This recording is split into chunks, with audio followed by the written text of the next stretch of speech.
Hey guys, it's FLW Tour Pro Andrew Upshaw. I'm going to talk to you about the original rattle trap. You know, there's a lot of lipless crankbaits out there, but Bill Lewis was the first. You know, one of my favorite things about a rattle trap is the sound. There's nothing out there like it, and our color patterns are unmatched. We have 15 new colors. This one happens to be Winter Crawl. It's one of my favorite ones that I've ever seen. You know, blends from white to chrome with a little bit of orange.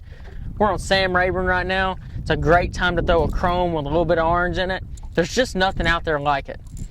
You know, when you're fishing a rattle trap, there's a lot of things you have to look for. A lot of it has to do with your water temperature, the air temperature, things that are going on, wind direction, stuff like that. You know, but I'm gonna give it to you as basic as I can.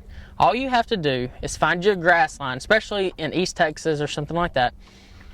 Around the grass, you find you a grass line, deeper grass line from 2 to 3 foot of water. You find that you know, inconsistent edge. You don't want a standard edge. You look on your depth finder and you'll see little bitty holes all through the grass. That's the area you want to fish. Second thing you do is you figure out the technique that you have to use. You know, there's a lot of guys out there that like to fish it extremely fast, cast and wind, and just cover as much water as they possibly can.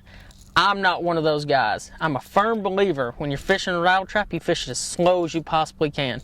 You know, one of the really key features about a rattle trap is it engages the rattles at an extremely slow speed, allowing you to crawl this bait through the grass. And that's a very big thing for what I like to do, especially in these lakes, is to crawl it as slow as I possibly can and almost worming it through the grass, really. Because you know, one of the big things about it is once these hooks hang up in the grass, you know, you can rip it free, and that's when that fish is going to react to it anyway. So you still get the best of both worlds.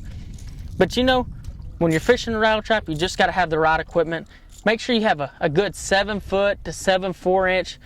I prefer a luge rod, but it has to have a little bit of a strong backbone, because when you go to rip it out of the grass, it has to have some strength through the rod. And you know, I pair it up with either a 6/4 to 7-to-1 reel. I prefer a luge because they cast a long ways and they hold up really well. But as long as your equipment's right, you're going to land the fish, because the hooks on here are perfect.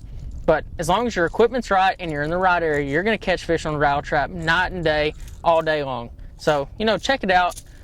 Rattle trap, the original rattle trap. It's the best out there.